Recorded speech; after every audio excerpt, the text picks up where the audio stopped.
Hello, family and friends. Welcome to Just Tanya Renee. Thank you so much for joining me. Hey, if you have not yet subscribed to my channel, what are you waiting on? Go ahead and click that subscribe button right now.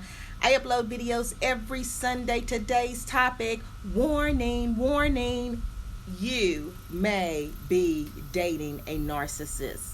You know, one of the things that I always committed myself to when I went through my divorce is that I really wanted to use the things that I went through as a testimony, you know, to really help those not have to go through some of the things that I went through. You know, how is it that I went from dating someone with narcissistic characteristics to marrying someone with those same characteristics? And today I want to talk about 3 of those signs. And, you know, I'm not saying that the person that you're dating, you know, is a narcissist, but I know that there are certain characteristics that are just very common with people with narcissistic personalities. And unfortunately, sometimes people that have narcissistic behavior are less likely to really change that, are less likely to seek help. But let's talk about the 3 things. Number 1, does that person talk about themselves a lot? Are they always wanting to be the center of attention? You know, there's nothing wrong with liking a confident person. I love a person that is confident. But one of the things that I did notice when I began dating my ex is he talked about himself all the time. This is what I mean by that. I could be talking about myself. I could be talking about something else that was going on. In some kind of way, it would circle around to going right back to him. Every time we had a conversation, some type of way, even if we were talking about the sky is blue or it's really a beautiful day, some type of way, that conversation always went back to him, his needs, how he saw it. I think one of the main things that I really want you to think about is when you are in a relationship, it's give and take. It's getting to know each other on a deeper level. And if this person is constantly talking about him, his career, things that he wants to accomplish, things that he's done, people that have wronged him. I mean, if everything comes back to this person, that should be a red flag, because when you are dating someone, it is about getting to know each other on a deeper level. And I will be honest with you, you will really start to see, especially when you're dealing with a narcissist, that a lot of times you will only find out just surface things about them, never really going very deep into who they really are. And there is a reason for that. But I really want you to notice when you go out, does he or she have to be the center of attention? Look for signs like that. Again, number 1, they talk about themselves. They have to be the center of attention. So that's what I want you to key in on. It's not just that they're talking. It's always talking about them.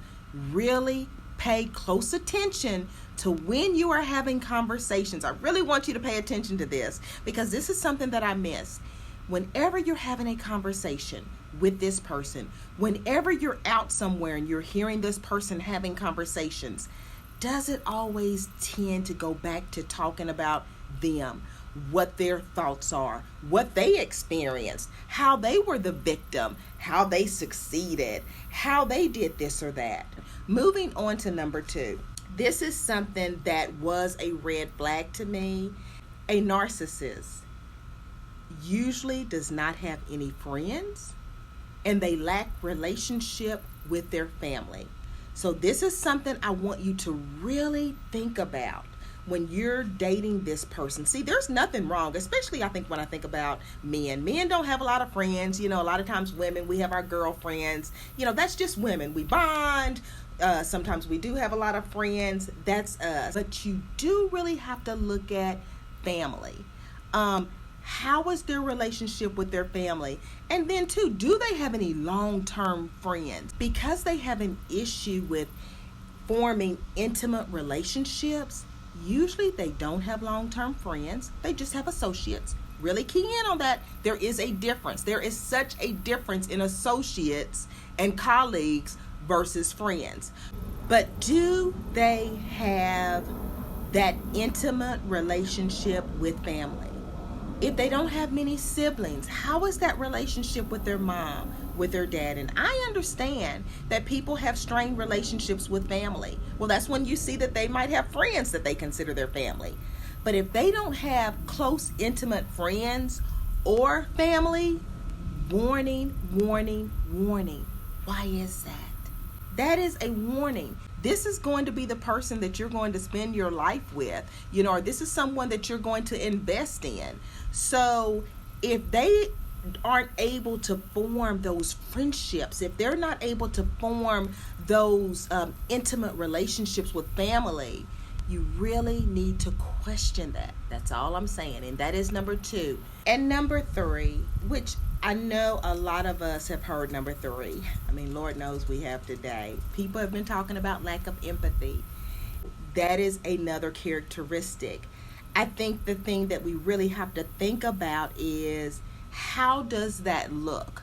When you say a person has lack of empathy, what exactly does that look like when I'm dating a person?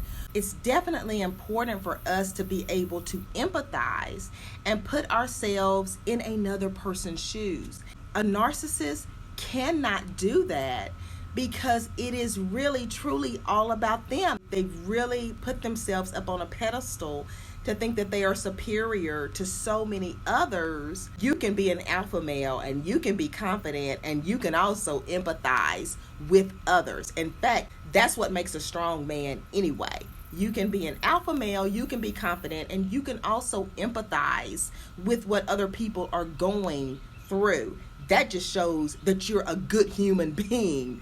And I think sometimes people miss that. I don't know why we're missing that today. I'm not going to get on that soapbox.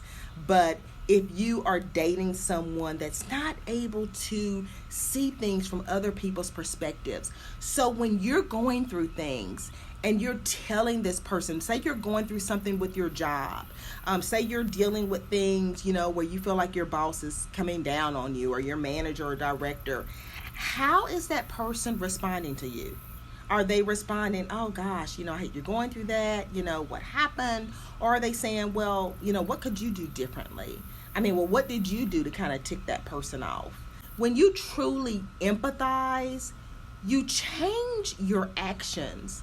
Your actions are different because you are empathizing. Your responses are different because you're empathizing. So it's not a show. Empathy is not just crying or just making a statement. It's really truly understanding, and then the way that your actions are. What is your response? So if you tell me that you're going through something at your job, am I empathizing because I'm truly understanding, gosh, it would be awful for me to be in that situation. I feel like I'm not getting appreciated, and my boss said this or that and I don't feel appreciated. Am I understanding what that person is going through? I remember when my father had passed, and at that time I needed to be there for my mom during that next week, and I really wanted to spend some time with her, and so I decided to spend the night with her a few nights, and just to make sure she was okay. And that meant that my ex-husband had to take care of our, at that time, small children. They were I have twins, and they were probably about, at that time, 4. I think they were 4 years old at that time. And I remember him basically calling and saying, you got kids. You can't be over here. I can't watch the kids. I've got to travel. I've got work to do. And so really not empathizing that I had not only just lost my father, but here I was trying to be there for my mother. And honestly not being able to understand that, because then again, it was about him and his needs.